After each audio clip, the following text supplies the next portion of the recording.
What is up, guys, and welcome back to my channel.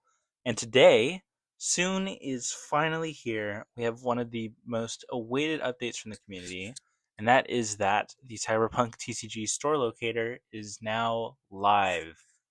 I know this was at least one of the more seemingly awaited on updates from the community, and it's just been pretty nice already, to be honest. Kind of seeing where the game lies around you, kind of where to sink your time into a little bit more over the next coming weeks before the official retail release.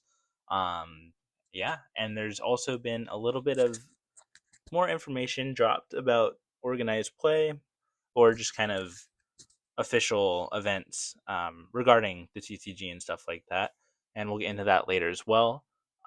But first, we'll be going over the Kickstarter update, and then we'll get into the dev blog, and then a couple new card reveals that have come out since my last episode, where I go over them. It's from the previous episode, where I go into a little bit more about Weirdco's communication regarding the Rebecca Having a Moment promo card. But keeping back on topic now, as you saw, the Cyberpunk TCG Store Locator is now live. Um, I will showcase that and a little bit more as to how it works later on, so stay tuned for that. But you just go to their website and you type in your address, and it pops up with locations to spoil the surprise. It's not too complicated, and I mean, you should probably be able to figure out how to use it pretty simply. Another news from this Kickstarter update is that backer kit surveys are now locked for Wave 1 fulfillment. So that has, if you haven't done it, then I personally don't know what to tell you. Probably open up a ticket in Discord and see if you can get any help regarding that. But for the rest of us who have done it, which I assume is probably 99% of the people watching this video, if not all of them, yeah, can't make any more changes to your address or order, and they can no longer issue refunds. So that's something definitely to be aware of there. And then if your survey was still incomplete before it was locked, so if you didn't really fill it out, or if you only kind of filled it out and then got called away, and then I don't know, let's say your computer restarted and you just completely forgot, right? You will have to forfeit Express Wave 1 shipping. Instead, your entire order will now be shipped as a part of our second fulfillment wave, provided that you complete your survey but before the Wave 2 deadline. So you still have a chance to, just that you're not going to get all your stuff right away, or not even right away, but just kind of in the general time frame where most of the community is going to be getting it. So that's something to note there as well, for the couple of you that maybe didn't, but you still are going to get it. And I mean, yeah, definitely. If you haven't already, please go fill that out, because I don't even honestly know what's going to happen if you don't for Wave 2. Um, Maybe they're just going to hold it hostage at that point. I don't know. But there's also a new Cyberdeck podcast episode number 17, as per usual, every Friday. This one was a bit more simple. They talked about the store locator for maybe 5-ish minutes, being generous. And then for a bulk of the episode, which is pretty short actually, it's only about 32, 33-ish minutes. Um, they mainly just talk about recently revealed cards in the same fashion that I am today. Obviously, just with a little bit more insider knowledge and depth, considering they've actually played with the cards and tested them. So, a little bit more insights there that I would recommend you watch this episode for. As per usual, as I recommend watching any of the Cyberdeck podcast episodes, just for all the information that you get from there, little insights, little tidbits, and just generally good fun. Then there's also the card reveal spotlight with Hanako Arasaka, daughter of the Emperor, that we'll be going over later. Probably I think it is the first card that I got lined up, but we will both see for sure in a couple minutes. And then there's the community spotlight for Specie and Fresh Lobster from the Braindance Cyberpunk TCG podcast, rating Cyberpunk cards there. There is the link to it here. I honestly don't know if you click this or this, but if you really want to check it out for yourself, which again I would also recommend you do as well for this, then I assume you'll be able to figure it out yourself. they also sent this update in an email, which came out on Friday. The Kickstarter update actually only dropped about Monday, I think it was. Sunday, July 20th. Today's Tuesday, so it's Sunday it dropped, which is 2 days after the update day of Friday. Don't know what happened there. But that's just something to note. Not really too impactful considering the update on the email went out on Friday when it was supposed to. But little difference is that on that email, there is a new survey where it is not listed on the Kickstarter update, which again isn't anything too big, just something to kind of mention and maybe keep an eye on if this becomes a furthering trend along with further updates in the future. This one is really short. I think it's, yeah, like 5 questions or so. First one, how heavily do you see. Sorry, that's completely. I don't even know what I was seeing. Bloods fighting demons here. How do you primarily see your relationship with TCGs? Second question, how much does the competitive scene of a TCG influence how socially engaged you feel within its community? Third question, have you ever actively recommended a TCG to anyone else, or someone else specifically, but anyone else works as well? Um, Fourth one, what would most motivate you to actively promote or advocate for a new TCG in your community? And the fifth one being, what would cause you to stop advocating for a TCG or publisher you have previously supported? So each one should got the 5 multiple choice answers there. Really simple. You just click submit, and that is that. So for about 3 minutes of your day, it really helps the team get a bit more information about us and allows them to make better decisions in the future when moving forward. So I would heavily recommend, if above all else, kind of that you do this survey. But moving on to the dev blog now. This one obviously was released June 17th when it was supposed to on Friday. And this one mainly covers the Cyberpunk TCG Store Locator now being live. That is the first kind of text that they got there. But then it gets into what can I do at a Cyberpunk TCG organized play store. So a little bit more info about just official events and just really any Cyberpunk TCG events, which is really cool to look into.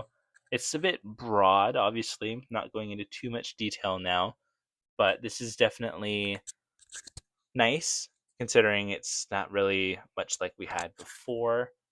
Hold on, let me check that. Okay. Um, so yeah, there's pre-ordering Cyberpunk TCG products. They got a section about that. They also have one about play in Cyberpunk TCG beta events with the dates, and then just a little bit more information about that. And then it says here, we'll be bringing you full details around beta events and our beta event kits next week. So that is something to look forward to. And then also on the podcast, they mainly said that next week they'd be talking about Gen Con and a little bit more information about that. But I assume, based on this, that that will, our information about beta events and stuff, just anything surrounding that, will also be in that podcast. So definitely a fun one to look forward to, most likely. The next section is register for Welcome to Night City pre-release events. Um, Follow the same format as our limited beta events, but they will use retail Welcome to Night City booster packs this time. The only difference just being whether the beta symbol is in the bottom left numbering or not before the actual numbers. So not really a big difference. Same game, just like the tiniest variation on the cards that doesn't really matter all that much unless you really care about getting like a beta master set, or yeah. So not anything too big differently, just with normal retail cards in that. And then there's participating in Night City Brawls. So a bit more of the organized play ladder here. Following the full release of Welcome to Night City on November 6th, all organized play stores will be able to begin running weekly Night City Brawl events, which is something to look forward to, at least for me personally, because I plan on at least going for it a little bit in organized play for this game. Never really got too much into it in Magic the Gathering, but I mean, if I'm being honest, the pricing also kind of helps keep me out of that for pretty much any category. At Night City Brawls, players can bring their constructed Cyberpunk TCG decks and compete to win glory, notoriety, and brawl packs containing exclusive promo cards. So if you're still mad about there being any exclusive promo cards at all, not the best update for you here, but at least we're getting the info about it in advance. So if you want the match set, you're either going to have to buy these off someone or go and engage in the community and the game for yourself, which I would heavily recommend you do, um, because it's just so much better actually going to play the game instead of just opening your wallet and like clicking buy now on eBay. Um, just my personal preference. That's the word. Personal preference on that, of course. You can do what you want, but I would definitely recommend you choose this road instead. Night City Brawls are the first rung on the competitive Cyberpunk TCG ladder and provide a place for everyone to try out new deck ideas, sharpen their skills, hang out with their local community, and prepare for higher tiers of competition. Now, you may be asking, what is the next tier of competition? It is the Night City Showdowns, where you are able to prove yourself. Night City Showdowns are competitive in-store tournaments held once per store per set. So definitely something to mark there. Um, just being one and done pretty much. So either you kind of show up or you don't. Whether you get the luck of the draw, then if you don't, that sucks for you, I guess. Hopefully, there's some stores running it on different days for you if you don't really make it on the first try. Showdowns mark the culmination of Night City Brawl season and are where players put everything they've learned over the preceding months into action.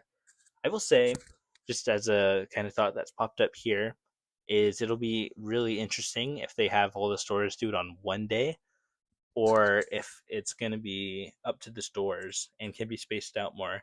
Because that could actually be an advantage to certain people that live in places with a lot more um, actively, or just game stores that actively carry the game, compared to someone who only has like one close by store that's in even 15 miles, and then the next one's like 50 miles out, because then that's their like one and only chance, right? But if you're living in, I don't know, let's say LA, I know there's definitely a couple stores that are carrying it in LA thanks to the TCG or the LGS store locator that they dropped. So yeah, it could prove advantage there if you get more chances to just move on in general. Um, so I don't know. That'll be something to talk about as we get closer to the occasion. As the level of competition steps up, so do the prizes at stake. At Night City Showdowns, you'll compete for Showdown exclusive pricing, more exclusive. But I mean, come on, are we really surprised? Most of us saw this a mile away, including full art champion variant promos. So another thing to look forward to there, and playmats for the players who come out on top. We'll be revealing the full prizing lineup for our Night City Showdown event soon. There's soon again, another soon to look forward to. So keep an eye out for that in the weeks ahead. So pretty exciting in general. I personally can't wait for more info. This isn't too out of the ordinary for me, at least, and just kind of my experiences. But yeah, maybe this is the first TCG. This is generally kind of normal and something to look forward to and something to kind of play for. Really, just gives a little more stakes in the game and a little bit more incentive to keep playing rather than it just being, I don't know, something that you do every now and then. Really keeps a bit more money pumping through for the cards at least, and then yeah, something to really sink your time into the game for, or just a bit of a payoff rather. But with all that done, we have the store locator. As you can see, this is the official website. There's just the new store locator tab here. I'll open up a new one. As you can see, it's just right here on the top. It'll have enter your address or zip, or you can do use my location, which it should ask you whether or not you allow it to, like fully once per session, and that's just more of a Google thing. I will actually look up. Let's see, Los Angeles codes. So we'll test it with 9001 because I do not want to give out to my specific location. So as you can see, it's got the U pin right there specifically, and then it's got all the close LGSs right here on the left. So the Graveyard LLC is closest. You can click there for store details. You can get the website, and you can get directions to there actually, which is pretty nice. It's like an all-in-one. This is linked to Google Maps as well, so something nice there. And yeah, I mean that's really just how it works. You either put in your just zip code or like your full address. You go to store details here, it gets a little bit more view on Google Maps, their address, the store name, their email as well, and then yeah, get directions or the website. So just really nice to be honest in general. And that is really it for the updates today. So if that's all you really came for, then I thank you for watching. But if you want to stay a little longer, I have, let's check, 8 new cards to go over and talk about. And we will get into that right now. So starting off, we have Hanako Arasaka, daughter of the Emperor. This is one of the newly revealed legends. She cannot go solo. As usual, she provides the 2 RAM of her dedicated color, which in this case is green. Her tags are Arasaka, Corpo, and Netrunner, and her ability is that you can spend her to swap a friendly gig with a rival gig. Just straight up swap. And she also has the tacked on ability, where at the start of your turn, you get to draw 1 for each friendly value pair of gigs. Now, this card is very nice on the card draw, very nice just manipulating gigs as well. Even if you don't particularly care about gigs and your rival does, let's say your rival's playing a red, right? They just rolled a d20, rolled like, I don't know, let's say a 12. And you can just, if you have one, let's say, you can just spend her and swap the 2, turn a bit of their game plan off, and just, I mean, same goes for literally any other color or in any other way that they may be caring about their gig dice at all, whether it be sides or values that show. And then the card draw is also really nice. It's draw 1 for each friendly value pair of gigs, which can be 0, 1, 2, 3, all the way up to 6. Um, so that is, I mean, obviously you're most likely never going to get to 6. I think it's actually impossible to be honest. But even if this only draws you like 2, then it's still matching Dum Dum, which, I mean, it does have, Dum Dum does have the ability to give your friendly units more power based on the gear they have, but still, that is really good, and I think just shows the needed upgrade from old Dum Dum, which was flip him, draw 1, or you could defeat a friendly gear and draw 4. But I mean, with some of the card draw we've seen on the other legends, that could definitely get outclassed, especially if you flip her early, which seemingly you definitely want to. So, very good legend, very broad as well. Just, I mean, sure, even if you're not caring about gigs too much, she is kind of like an all in one. She steals them for you, and she gets the benefits for you. So, if you ever decide to meet her at Embers, it is a actually nice, uh, nice thing that you're gonna be moving towards. Moving on to the next card, we have Pepe Naharo working doubles. Obviously, in the game, works at El Coyote Cojo. In this game, though, he is a 4-costed unit with a 2 green ram requirement and 6 power. So it already meets that baseline set by Psycho Squad of 4 power for, or sorry, not 4 power, 6 power for the 4 cost. He only has the tag of Valentino, and he has an attack trigger where if you control a value pair of gigs, not needing to be multiple, just the one, you get to ready up to 2 Merc Legends in your Legends area. So can't ready any Go Solo Legends, which I failed to notice on my post in Twitter about it, which, plugging the Twitter really quick, the day that a card is revealed, I give my short thoughts on it. So if you're interested in that and you don't really want to wait for my next video, that's there if you want it. Moving to this now, there are a fair amount of legends that have the Merc tag. I think it's about 8, 7. So there's both of these, Street Kid and Corporate Exile. There's Adam Smasher. There is Alt Cunningham, Jackie Wells, Pan Am Palmer, and Sasha Yakovleva. And even if you're not reading these legends for like their abilities, or let's say they don't even have them, like let's say you have Adam Smasher, right? You can spend him for an Eddie, and then you can just ready him up again. Or let's say you can spend him to play something, and then you attack with Pepe, he's readied up, and then you can go solo with him.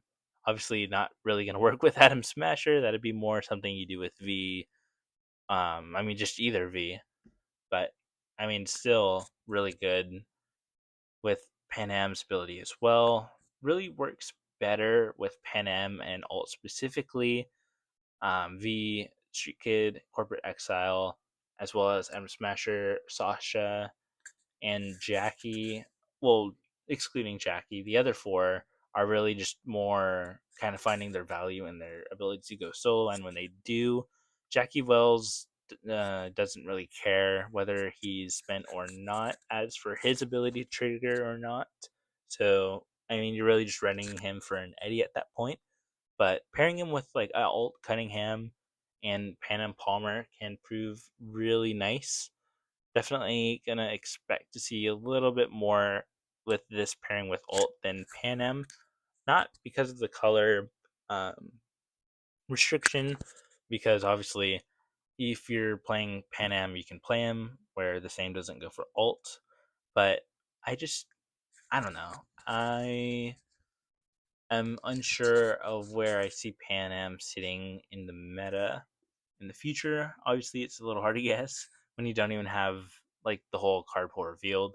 So I'm just not going to speak to that bit. But there are also a couple more Merc Legends that have not been revealed yet to us, which is something they call out in the Cyberdeck podcast, which again, recommend you watch because there are little nuggets of information like that you're missing out on if you don't.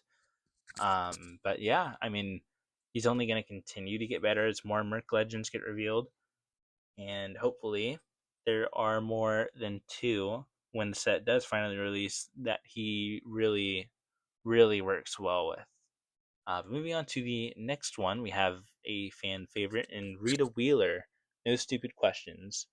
She is a 4 powered unit for forecast and has the RAM restriction of 2 blue RAM. She also has the tags of Ganger and Mox, as well as blocker, and the ability of the first time this unit is spent each turn, draw 1, then discard 1. So obviously could not care less if she's being spent for blocker or attacking, which she can do. She's actually the 3rd toughest blocker revealed right now. First place goes to Goro Takamura. I don't remember which legend specifically, but the one that can go solo and has 7 power. The second one goes to Meredith Stout, who is a 4 cost card with 5 power that has blocker. And then Rita Wheeler comes in at 3rd with 4 power. So can attack. Also works a little bit well with Evelyn Parker, that legend. Let me pull her up real quick. When a friendly Corpo or Ganger unit, which Rita Wheeler is, steals 1 or more gigs, you get to ready an Eddie. So that bit's nice too. And then if you can ready her, it'll be really nice to attack with her on your turn. draw one, then discard one, and then maybe on your opponent's turn, if they attack you, you can spend her and do the same then.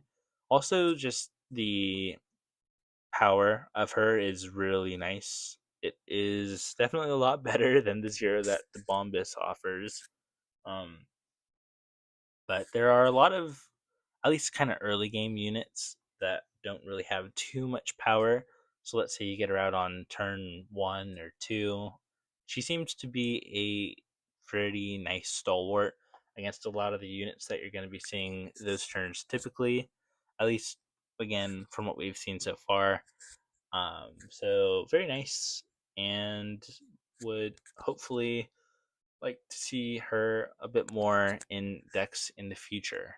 Next up, we have Octant. It is a 7 costed unit with 8 power, so not the friendliest conversion right there on its face, but obviously it gets a little bit better with its ability, which we'll be going into a little later. And by a little later, I mean like 10 seconds later, because this card has a RAM requirement that we're going to address first, with it being 4 red RAM. So you're going to have to be playing 2 red legends to be able to play this card. And it also has the tags of Drone, Militech, and Zetatech. And it also has the same ability as Carnage at the Coliseum, where you get to play this unit this time for 1 eddy less for each friendly gig with 8 plus value to a minimum of 1 eddy. So, I mean, playing this for 1 eddy being 8 power is going to be absolutely crazy if you're able to pull that off. Just insane value there. But even if you're only playing this for, let's say, a 2 cost reduction, that is the same as the Corporate Exile, who also costs 5 for 8 power.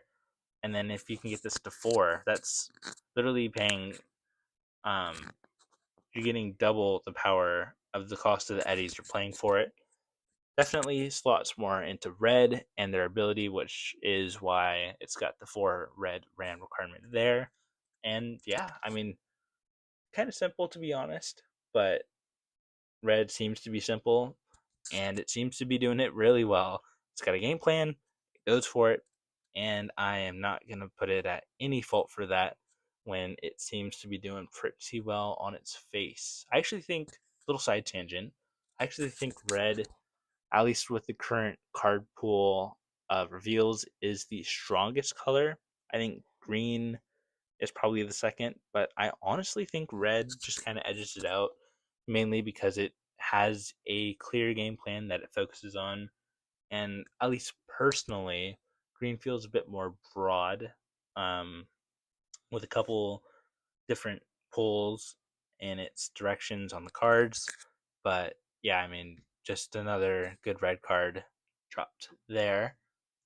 The next one, though, is a yellow card. It is Live with the Aftermath, with the art alluding to one of the comics. I couldn't tell you off the top of my head. I haven't gotten too into the comics, but I did actually get to volume 1, which contains 3 of the comics that I am going to be hopefully reading through really soon. As soon as I finally get through George Orwell's 1984. Um, but back to the cards, which you came for. We have Live with the Aftermath, as I mentioned previously. It is a 3 costed program. First one we're going over today. It has a RAM requirement of 3 yellow RAM. So you're going to need to be playing 2 yellow legends. And it is a plan for the tag. And it has one simple line of text. Each player defeats one of their units. So definitely has really nice potential. I think, honestly, straight off the looks, this is an auto include in pretty much any deck that can run it because of the usefulness that it can provide you. Or I guess unless you're playing a deck which really only cares about having one like really beefy unit out, then obviously it's not the best there. But I mean, most decks that can include it, it is generally going to be pretty nice. Or I mean, of course, with any program or piece of gear, you can just sell it if it's not really doing anything for you. But just imagine a situation, right? your opponent plays Atom Smasher. Not the legend, the metal over meat variant, which defeats all other units when it is played. Let's say your opponent plays this, right? Just entire board wiped out. They have a smirk on their face. They look to you. They pass the turn. And all you got to do is pay 3 little eddies, and he has to defeat Atom Smasher. And you can go about the rest of your turn rebuilding with all the eddies you got left. I mean, is it not just worth playing it for even the slightest possibility that you can experience that pure bliss? I 100% think it is worth it. So I will be picking up a lot. Okay, not a lot, but a fair amount of copies of this card, and hopefully we'll be able to experience that situation one day in the future when the set finally releases. Next up, we have Japantown Jonin or Yonin. I honestly don't know how to say it, so I'm sure someone's correcting me in their head or just already. Um, but yeah, we're just gonna move on from that. It is another two-costed unit with 0 power, and it has a RAM requirement of 2 red RAM. So just gonna be needing to play 1 red legend to put this in your deck. It only has a tag of Tiger Claws, which I would think this would also have the tag of Ganger, considering Tiger Claws are a gang, or I honestly, maybe just my lack of knowledge. Jeez. Okay, I gotta get through this kind of soon. Get to bed. It's getting about that time. Uh, I would assume that it's referencing the guy on the bike there, but if it's referencing the bike, then I guess I can see why it doesn't include the Ganger tag. But if it is, then I personally don't know why it doesn't, but it doesn't. So it also has the play effect of give a friendly unit +2 power this turn. So a bit of a more program than a unit. And just, I personally don't really like it that much. I think this is the same as Jackson Voodoo Boy, where maybe I'm just not recognizing the game of the 2 powered or 2 cost units. But at the same time, I just, isn't it better to just put out a corporate security? I mean, you can't even play this turn one, right?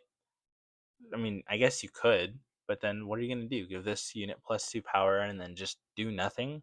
It's not a turn one move. It's not a turn two move, most likely. And I don't know. Maybe if you could play this quick, it would be a lot better in my eyes, but it just personally doesn't really feel worth playing over Mantis Blades. Maybe this is another card I'm going to get proved wrong on, but I'm not personally too crazy about this card whatsoever. So we're gonna just move on pretty quickly from that to Valentino Street Racer. It is a 3 cost unit with 3 power and a RAM requirement of 2 green RAM. This one is a Valentino and a vehicle, and it has the play effect of give another friendly unit with cost 5 or less adrenaline this turn. There's a fair amount of units with um, that cost 5 or less. In fact, I'll pull it up for you right here. Type unit cost 5, 4, 3, 2, 1. 37 total units so far out of what, like 47. So, heavy majority of units. And personally, I really like this card.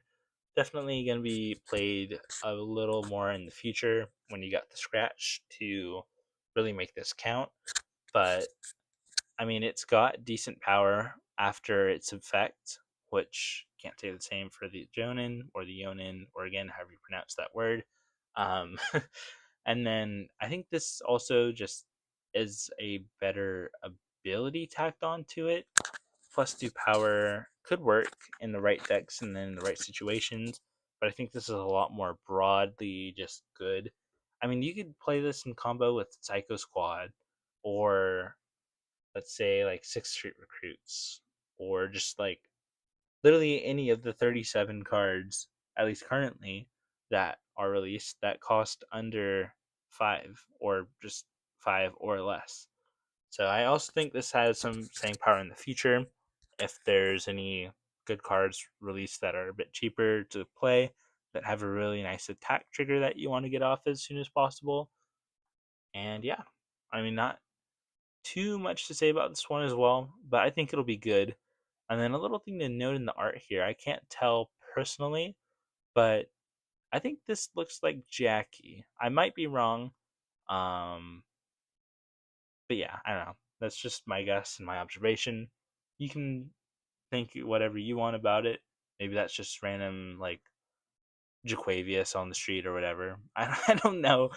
Definitely not a common Valentino name there. I don't know. Maybe it's just some random Timmy or whatever. But moving on to the last card, just revealed earlier today, we have the Heist. This art wasn't revealed too long ago, so not too much waiting for this card. It is a 2-cost program with a RAM requirement of 2 yellow eddies, and it also has the Merc tag. And the effect of this program is that you get a trash 4, then add a gear from among them to your hand. If that gear's cost equals the value of a friendly gig, you may play it for free instead. And the first thing I want to point out about this card is just the flavor of it. I don't know if anyone else has come to this realization. I came to this on my own, didn't see it, but it is almost like you're defeating the 4 people that were directly involved with the plan. So obviously you got Jackie, you got V, who actually does die.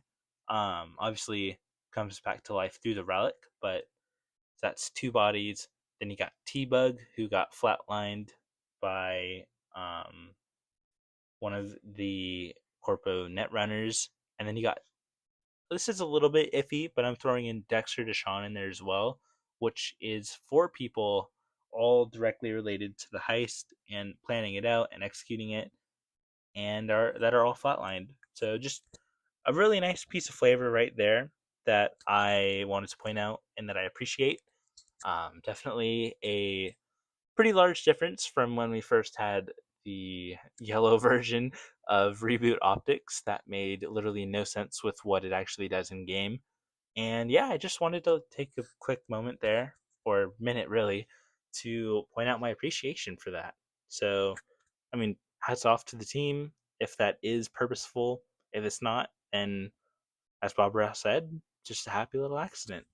Uh, as for the card itself and its actual playability in the game, and just whether I think it's good or not, I do think it is good. I don't think it's going to be insanely broad. Obviously, a lot better for yellow and just more gear based strategies. But also for recursion, getting 4 is at maximum 10% of your deck, and at minimum, what? I think like 8 point something percent or whatever. I didn't calculate that number off the top of my head. But if you got like 40 cards in your deck, and then even then, you're drawing 6 to start out with your opening hand, and then 7. Damn it. I can't. I'm not even gonna mention it, but we're moving on. But yeah, I mean, at most you'll have 43 cards left in your deck at the earliest time that you could play this card, which is pretty nice to be able to get through a good chunk of your deck. And then if you're going for recursion with like Meredith Stout, Yorinobu, this is a very nice piece to go in there as well. And yeah, I think this is really nice. I don't particularly know how much playing that gear for free is going to trigger, but obviously, when you're building the deck and kind of goldfishing it and whatnot, you're going to know what gear's involved, so you're generally going to know what gig values you're going to want to be able to possibly play a gear for free. I can't tell you if it's going to happen a lot or not. you'll see in the future. But yeah, I think it's a good card in general. One thing else that I want to say before kind of signing off for good here is that I don't know if it's just me personally, but I kind of feel like red and yellow are just kind of made for each other in a way. Just the kind of general synergy that I really noticed between the two seems to be continuous with a lot of the new card releases.